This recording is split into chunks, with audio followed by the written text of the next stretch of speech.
Selamat malam, Kaltim Headline Malam kembali hadir bersama saya, Rosmi Rahma. Sejumlah informasi penting akan kami hadirkan untuk Anda dan berikut di antaranya.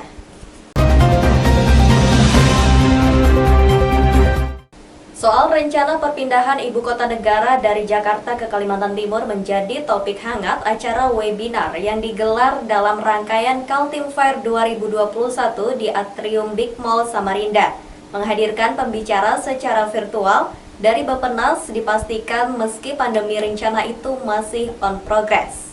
Inilah kabar yang ditunggu-tunggu warga Kalimantan Timur dalam suasana pandemi COVID-19 yang masih belum juga reda. Rencana perpindahan ibu kota negara ternyata tetap masih berjalan. Hal itu disampaikan oleh Deputi Bidang Pengembangan Regional Bappenas, Insinyur Rudi S. Prawiradinata, dalam sebuah webinar yang digelar dalam rangkaian acara Kaltim Fair Borneo Explore 2021 tentang rencana perpindahan IKN masih on progress. Pertanyaan muncul dari seorang wartawan senior di Kalimantan Timur, Charles Yahaan. Lantaran adanya catatan sejarah, rencana perpindahan ibu kota negara pertama kali muncul zaman Soekarno, tapi gagal terus. Begitu juga pada zaman Soeharto hingga Susilo Bambang Yudhoyono. Kita di Kalimantan Timur memang masih bertanya-tanya. Bapak tadi sudah sepanjang lebar mengatakan bahwa memang ini masih on progress. Alhamdulillah bahwa ini masih on progress. IKN tidak mati suri. Jangan ada peristiwa lagi seperti zaman Bung Karno dulu sudah direncanakan, zaman Pak Harto sudah direncanakan, tapi akhirnya kandas-kandas lagi. Nah, mudah-mudahan pada saat ini tidak, memang pandemi kita memaklumin itu. Tadi memang yang terjadi di lapangan Pak Rudi saat ini adalah bahwa spekulan tanah itu sudah terjadi di mana-mana. Jadi ini yang kita pengen sekali, misalnya katakanlah ada apa ya istilahnya penanda kalau punya tanah itu dipatok lah pemerintah gitu kan, bahwa ini tanah IKN, bahwa jadi jangan terjadi konflik-konflik yang nanti justru berbahaya bagi masyarakat di sini. Karena menjawab pertanyaan itu, Rudi Prawiradinata menegaskan kalau selama ini pemerintah pusat, terutama Bappenas masih berjalan sesuai dengan rencana. Perencanaan semakin dimatangkan, namun pembangunan fisik belum dilakukan karena terhalang adanya pandemi COVID-19. Sebelumnya beredar berita tahun 2021 ini, pemerintah pusat segera melakukan peletakan batu pertama di lokasi ibu kota negara yang letaknya berada di perbatasan Kabupaten Penajam Pasir Utara dengan Kabupaten Kutai Kartanegara. Tim Kaltim TV, Hardin melaporkan.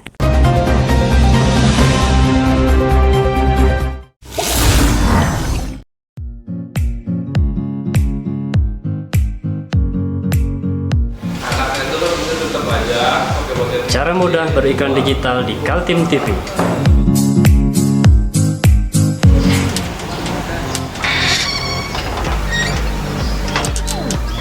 Yang pertama, jadilah sahabat Kaltim TV.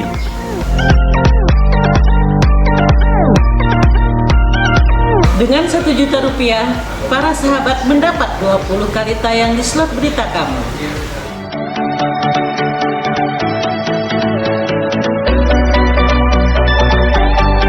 Dengan 20 detik dapat menjangkau 20.000 penonton.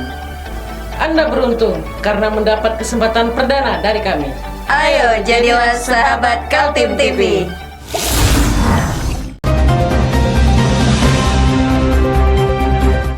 Wali Kota Samarinda mulai menelusuri aset-aset pemerintah kota, baik lahan-lahan tidur maupun aset yang masih bisa dioptimalkan lagi untuk mendapatkan pendapatan asli daerah. Selama ini pendapatan asli daerah di Samarinda dirasakan masih terlalu kecil, yakni hanya berada di kisaran 500 miliar rupiah. Berikut informasinya. Inilah langkah-langkah yang ditempuh Wali Kota dan Wakil Wali Kota Samarinda yang baru, Andi Harun Rusmadiwongso. Guna mengenjot pendapatan asli daerah atau PAD, dia memulainya dengan meminta stafnya menginventarisir aset-aset miliki Pemkot. Tidak hanya menggerakkan staf di lingkungan sendiri, Wali Kota juga mendatangi Kepala Kejaksaan Negeri Samarinda, Heru Widarmoko, untuk mendampingi pemerintah dalam menginventarisir aset-aset daerah, termasuk juga pajak yang tertunggak. saya mengarahkan agar ada digitalisasi aset, agar kapan tahun perolehannya, bukti hak kepemilikannya, penguasaannya, sampai kemudian dalam rangka untuk kita maksimalkan potensi sebagai penerimaan PAD yang akan datang. Kan saya tuh lahan, kalau lahan tidur tanah misalnya kan bisa dikerjasamakan. Tapi sekarang ada beberapa lahan kita mungkin sertifikatnya belum ada atau mungkin masih dikuasai oleh pihak lain. Ya ini yang sekarang kita kerjasamakan. APBD Kota Samarinda setiap tahun berkisaran 3 triliun rupiah. Sayangnya dari komposisi pendapatan ternyata perolehan terbesar masih dari pemerintah pusat dan bantuan keuangan Pemprov Kaltim. Sementara pendapatan asli daerah hanya berkisar 500 miliar setahun atau hanya sekitar 18% dari total APBD. Lantaran itu, Andi Harun menginginkan adanya peningkatan PAD selama masa kepemimpinannya. Berbagai peluang akan digenjot, termasuk memanfaatkan aset-aset Pemkot yang selama ini tidur alias tidak bermanfaat. Ya, kita nanti inventarisir sama rapat bersama problem solving apa yang terjadi di Kota Samarinda. Jadi kita mau optimalisasikan pendapatan asli daerah. PAD kita terlalu kecil. Selama ini kita pembangunan lebih banyak kepada dana pusat. Nah, nanti kita optimalkan ya, kita membantu dalam rangka PAD kita bisa lebih besar lagi. Langkah konkretnya Pak, kalau misalnya sudah terinventarisir yang saja tertinggal, langkah konkretnya Pak? Ya kita tinggal action plan aja. Jadi terhadap problem solving kita cari solusi penyelesaian. Jadi nanti lebih aktif kepada jaksa pengacara negara untuk terlibatnya kejaksaan dalam hal inventarisir aset maupun tunggakan pajak terkait fungsinya sebagai pengacara negara yang bisa melakukan penagihan kepada wajib pajak yang menunggak. Tim Kaltim TV, Hardin melaporkan.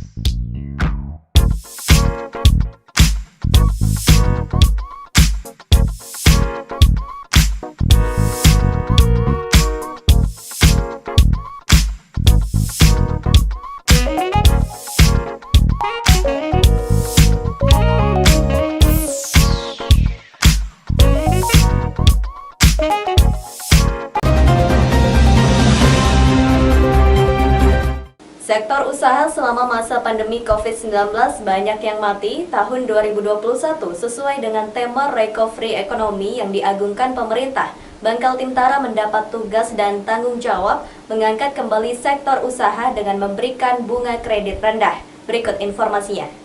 Dalam sebuah acara webinar yang digagas berbarengan dengan acara Kaltim Fair Borneo Explore 2021, Bank Kaltim-Tara membuka apa yang dilakukannya dalam kaitan mengangkat kembali sektor ekonomi Kalimantan Timur yang mulai melemah. Amanat dari para pemegang saham yang terdiri dari pemerintah kabupaten dan kota se-Kalimantan Timur dan Kalimantan Utara. Bank kebanggaan warga Kaltim itu memberikan bunga kredit rendah kepada beberapa sektor usaha. Bank Kaltim-Tara menyebut istilah 4S+, yaitu sektor-sektor usaha yang diprioritaskan mendapat bunga rendah 9%. Sektor usaha itu adalah pertanian, perikanan, peternakan, dan perkebunan kelapa sawit. Selain 4 sektor itu, Bank Kaltim-Tara yang sudah memiliki kantor layanan di 103 kecamatan juga membuka ruang untuk membantu kredit bagi pengusaha sektor pariwisata dan usaha mikro, kecil, dan menengah. Awalnya dari pertanyaan menggelitik moderator acara webinar, Syafruddin Pernyata. Menurut Syafruddin, kenapa Bank Kaltim-Tara hanya melirik 4 sektor itu, sementara sektor usaha pariwisata, termasuk sektor andalan yang mampu mengangkat perekonomian rakyat maupun daerah. Dapat kredit 9% dari itu peternakan perikanan pinanya yang wisata ini ndak ada belum nih, mungkin Iya, betul Pak. Nanti kita masukkan ke Pak bagian pariwisata. Jadi memang ada tambahan memang Pak. Ini masih pakai S plus Pak, belum ada S yang selanjutnya tuh Pak. Emang ada, nanti kita masukkan di selanjutnya tuh Pak.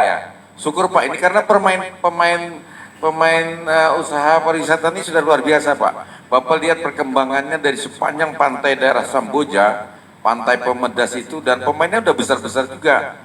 Tapi kan di antara yang besar tuh ada yang kada berduit kan, yang duitnya sedikit kan. Di Pangempang Pak, itu di Muara Badak, Tanjung Limau, itu ada pantai Jingga, pantai Mutiara, kemudian ada pantai Tropis, tumbuh berkembang. Apalagi sekarang karena memang orang menyadari bahwa wisata ini sudah jadi kebutuhan. Menjawab pertanyaan itu, Taufikur Rahman, pimpinan Divisi Kredit UMKM dan Konsumer Bank Kaltim Tara mengatakan, pada dasarnya semua sektor usaha menjadi perhatian, termasuk juga UMKM dan industri kreatif serta pelaku usaha wisata. Bahkan, terhadap badan usaha milik desa yang telah menjadi badan hukum, bisa mendapatkan layanan kredit dari Bank Kaltim Tara. Poin penting itu adalah legalitas gitu ya, legalitas perizinan. Sangat mungkin kan Pak untuk kita melakukan pembiayaan atau membantu para apalagi sudah BUMDes, jadi tinggal kita dari sisi permodalan siap. Itu sudah tadi Pak Syafruddin juga menyampaikan pariwisata, bukan hanya pariwisata Pak, nanti yang akan coba kita kembangkan, dan saat ini sebenarnya bisa berjalan Pak. Jadi pariwisata di beberapa tempat kita juga sudah kita melakukan pembiayaan Kota Samarinda Seberang itu sama betul juga sudah, termasuk kita ingin industri kreatif Pak yang berorientasi ekspor. Mantap itu Pak. Itu yang kalau kita lihat bisa mengangkat produk-produk lokal kita sampai ke ekspor, dan kita juga punya produk untuk LC, apalagi peti kemas di Balikpapan ini sudah bisa ekspor Pak. Jadi ini secara cost juga lebih efisien, lebih murah, harga jualnya juga lebih bersaing. Nah ini juga jadi terobosan buat kami saat ini bersama dengan Disprindakop provinsi juga berkolaborasi.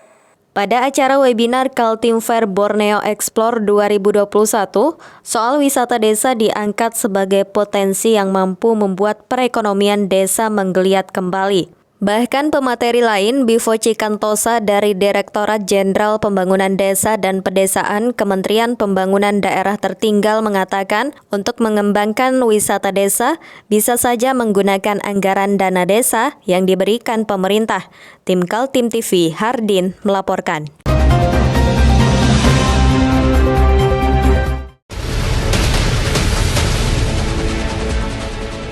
Mari kita memerangi virus corona dengan mematuhi imbauan pemerintah, stay at home.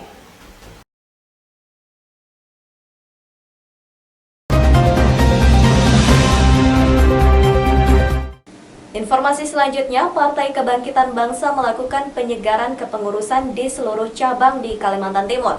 Tidak seperti biasanya, musyawarah cabang digelar di masing-masing kabupaten dan kota. Kali ini diadakan serentak dipusatkan di Kota Samarinda. Dua lokasi musyawarah cabang Partai Kebangkitan Bangsa ditetapkan di Kota Samarinda dan Berau. Di Kota Samarinda berlangsung muskap 9 kabupaten dan kota, sedangkan di Berau khusus untuk muskap DPC PKB Berau.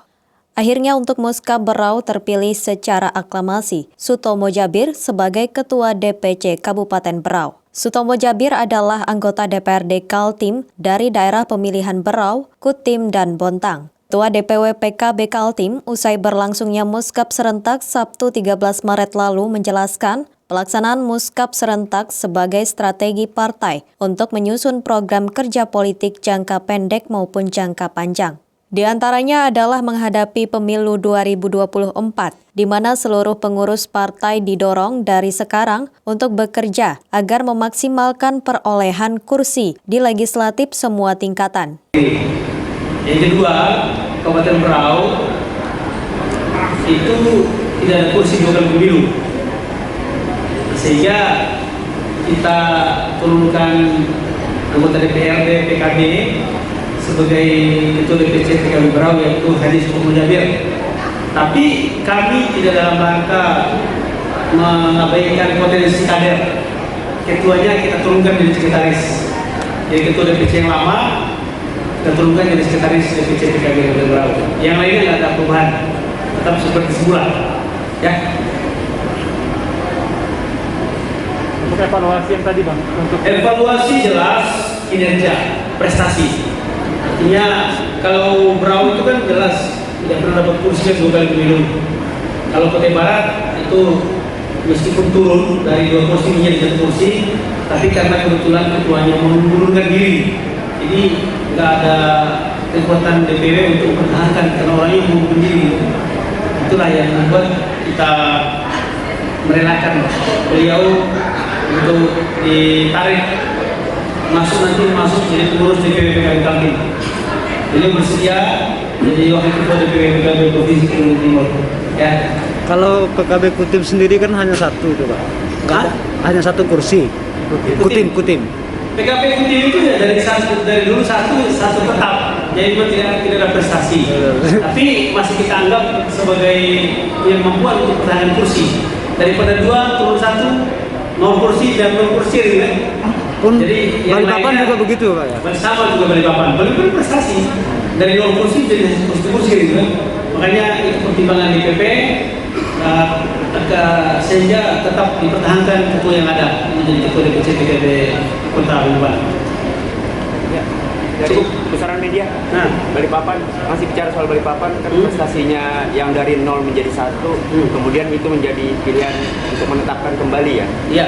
Dan target untuk kedepannya berapa kursi untuk di Balikpapan? Kalau target DPC PKB Kota Balikpapan, karena kebetulan Pengurus PKB memiliki target-target yang wajib dipenuhi, yaitu harus mampu meningkatkan popularitas dan elektabilitas partai, sehingga nantinya menuai perolehan suara pada pemilu.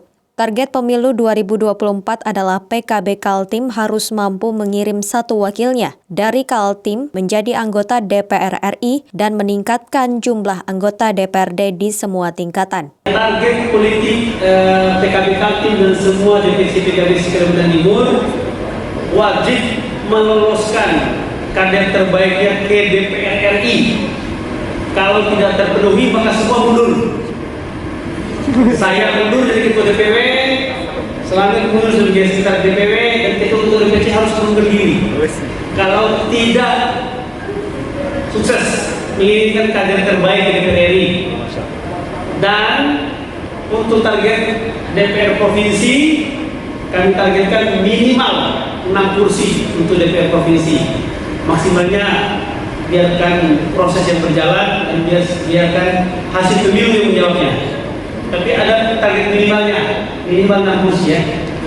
Cukup. Sementara rekomendasi politik yang dihasilkan dari Muskap Serentak 10 DPC PKB adalah seluruh kader mencalonkan Ketua Umum PKB, Muhaimin Iskandar maju sebagai calon presiden tahun 2024. Tim Kaltim TV, Hardin melaporkan.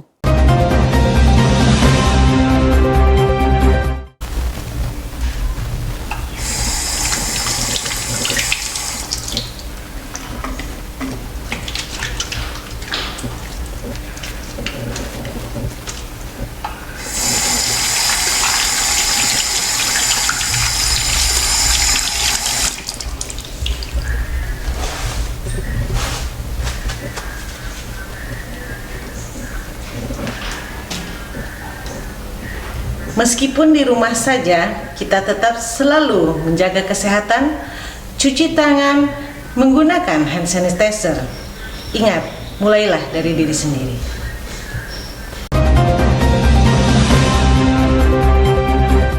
Barang-barang inventaris pemerintah banyak yang jadi rongsokan namun tidak bisa dilelang karena aturan yang ketat. Ketua DPRD Kalimantan Timur Makmur HPK mengakui mestinya ada regulasi yang mempermudah lelang barang inventaris seperti kendaraan roda 4 dan roda 2. Banyak barang milik daerah menjadi rongsokan tidak berguna, menjadi topik bahasan kalangan DPRD Kaltim. Bahkan Ketua DPRD Kaltim Makmur HPK angkat bicara karena dianggapnya peraturan terkait pelepasan aset daerah sangat rumit. Makmur yang sebelum jadi anggota legislatif berada di pemerintahan dan menjadi Bupati Berau 2 periode memahami betul bagaimana aset-aset pemerintah daerah seperti rumah, mobil, dan motor jadi terbuang percuma dan bahkan membusuk karena dibiarkan begitu saja. Sementara proses DUM maupun lelang memiliki aturan yang dianggapnya cukup rumit dan panjang. Kekayaan daerah itu waktu hasil pemeriksaan BPK saya minta kemarin. Coba penyederhanaan saja, bagaimana kita menata aset dengan baik, supaya aset itu lebih jelas. Yang kedua tentang penghapusan aset. Banyak hal-hal yang sepertinya kendaraan roda 2, roda 4 tidak mampu kita selesaikan karena aturannya yang cukup rumit. Sehingganya begitu dilelang ada yang tidak mau beli. Nah, jadi tumpukan-tumpukan barang tidak berharga. Di Dewan ini bukan sedikit. Nah, harapan saya ini bagaimana caranya nanti pemerintah provinsi koordinasi dengan BPK, penyederhanaannya saja, supaya nanti dengan mudah bisa dibeli dan tidak terlalu memberatkan. Karena aturan yang rumit, membuat banyak mobil dan motor jadi rongsokan. Dibiarkan begitu saja. Padahal, jika saja aturannya dipermudah, apakah melalui proses DUM maupun lelang, banyak juga para pihak termasuk para PNS yang berminat, dan uang hasil lelang masuk ke kas daerah.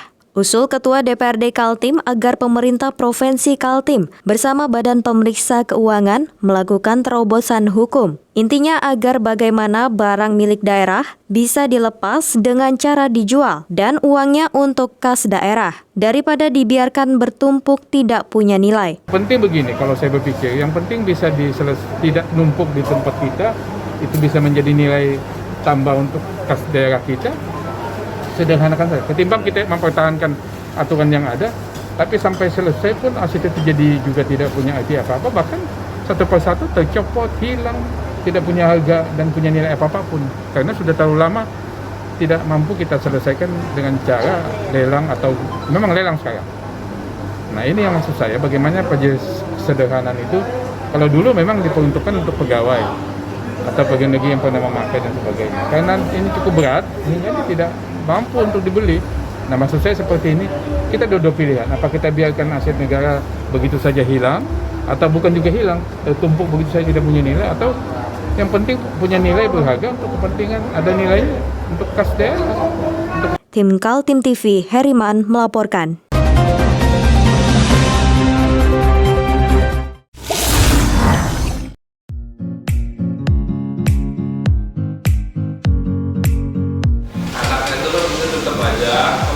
Cara mudah beriklan digital di Kaltim TV.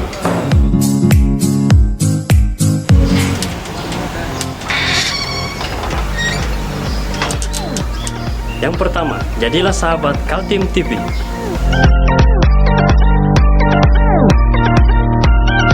Dengan Rp1.000.000, para sahabat mendapat 20 kali tayang di slot berita kamu.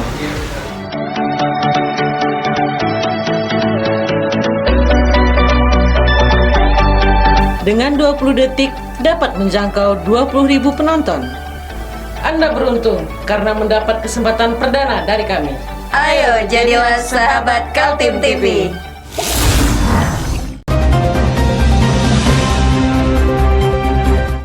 Demikian Kaltim Headline Malam edisi kali ini. Informasi lainnya dapat Anda simak melalui situs website kami www.kaltim.tv, channel YouTube dan fanpage Facebook Kaltim TV. Jangan lupa untuk selalu patuhi protokol kesehatan. Saya Rosmi Rahma bersama kerabat kerja yang bertugas pamit undur diri. Selamat malam dan sampai jumpa.